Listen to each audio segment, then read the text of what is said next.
اهلا بيكم حبايبي، عاملين ايه؟ يا رب تكونوا بخير. ايه رايكم بقى في طبق البانيه الجميل ده؟ شايفين يعني شكله بجد يفتح النفس. بس مش فراخ، يعني هي الفراخ طبعا غاليه جدا، بلاها فراخ ومش بطاطس. هنشوف دلوقتي هنعمله من ايه.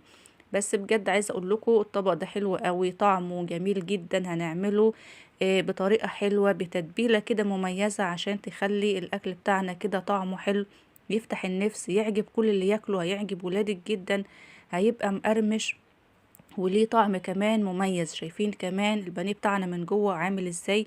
يعني بجد يفتح النفس. وهسمعكم كمان صوت القرمشة بتاعته ان هو كمان مش شارب زيت. بس ما تنسوش بقى تعملوا لايك وتعليق حلو من تعليقاتكم الجميلة اللي بتفرحني وتسعدني. وعشان نشوف هنعمل بقى البانيه الحلو ده ازاي. سامعين صوت القرمشة؟ يلا بينا. معايا هنا بقى بدنجان. ايوه، هنعمل البانيه بتاعنا من البدنجان. حلو البدنجان وجميل وكله حديد يعني ومغذي جدا. هنعمل كده وحدتين كده كبار من البدنجان. هقطعه كده بالطول، شرايح كده بالطول. اوعي تقطعي البدنجان بالعرض، هيشرب منك زيت كتير، لكن التقطيعة اللي هي بالطول دي مش بتخليه يشرب معانا زيت. هنقطعه كده شرايح يعني وسط، ما تكونش رقيقة قوي ومش تخينة قوي، يعني وسط. يعني خليها حلوة كده، تكون وسط، ما تخليهاش رقيقة قوي كمان عشان يعني ما ينشفش كده خالص منك. زي ما انتوا شايفين كده. اعملي بقى الكمية اللي انت عايزاها، بس بجد هيعجب فعلا كل اللي هياكله، لان هنعمله بطريقة حلوة وشوية توابل كده هنظبط بيهم الدنيا. هيطلع معانا طبق حلو قوي، هيعجب اي حد ياكله. بعد ما قطعته كده هديله بقى رشة كده من الملح، مش كتير يعني، بس عشان خاطر ايه؟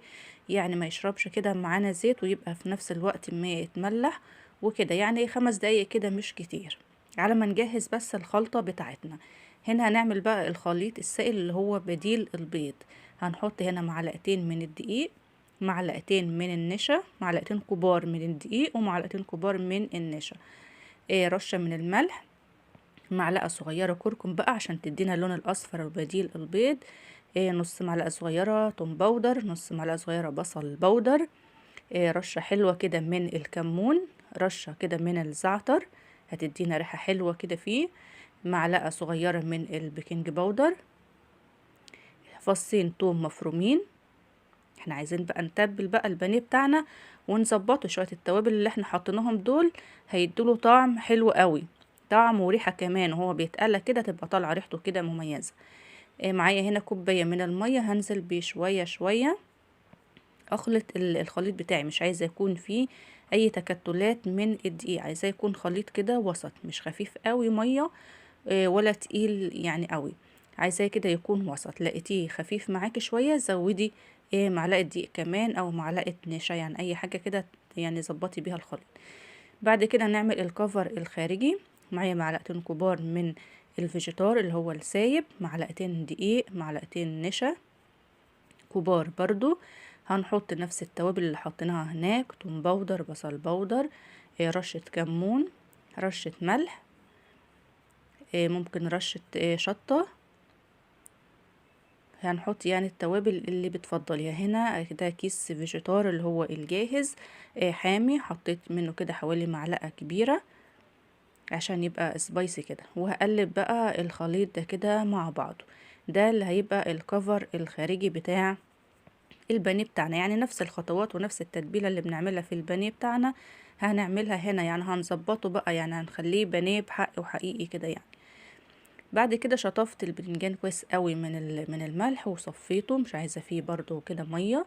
وهبدأ احطه هنا في الخليط. ويفضل يعني لما تحطيه في الخليط ده سيبيه كده يعني دقيقة كده ولا حاجة، يعني مش تحطيه وتشيليه كده على طول. انا عايزاه يشرب من التتبيلة الحلوة اللي احنا عاملينها، وفصين التوم اللي احنا حاطينهم وشوية التوابل، يعني انا عايزاه كده يتشرب. وبعدين هطلعه كده هحطه في الخليط اللي هو الفيجيتار بتاعنا، الخليط المتبل ده. وهنحط كده نطلع كده في طبق. هاخد هنا نفس النظام كده، واحدة بواحدة احطها في الخليط. وزي ما انتوا شايفين بالشوكة كده، يعني بخلط كده هوت، بتبله بالشوكة، يعني مش هنبهدل بقى ايدينا خالص.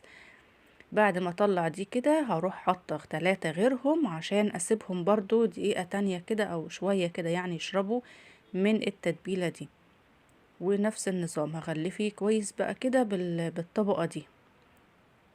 وفي الطبق دي فيها النشا، وهنا كمان في نشا، والبيكنج باودر ده بيخليه يعني مش شارب زيت معانا خالص. بعد ما بجهز شوية كده بولع على الزيت، وبكون حاطة برضو غيرهم في الخليط التاني اللي هو السائل، وبنبدأ بقى نقليه. يعني كمان يفضل في طاسة ألمونيوم زي كده. الطاسات الألمونيوم أنا بحس إن هي بتقلي الحاجة حلو، وبتخليها كده مقرمشة أحسن كمان من الطاسات التيفال والجرانيت.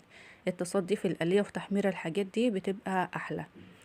هو مش بياخد وقت خالص، بس تاخدي بالك يعني كل شوية تقلبيه من الناحية دي لدي لغاية ما ياخد اللون الحلو ده زي ما انتوا شايفين، على نار عادي زي ما بنقلي البدنجان عادي. هو البدنجان يعني كده كده مش بياخد وقت معانا في التسوية. يعني شايفين اللون الجميل ده؟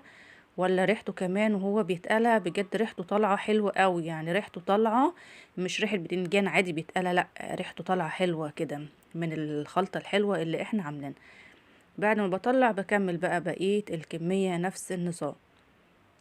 شايفين بقى لونه ذهبي ومقرمش، ويعني مش شارب زيت فعلا. يعني بصوا انا بقلب البدنجان اهوت من المنديل تحتها مفيهوش زيت خالص.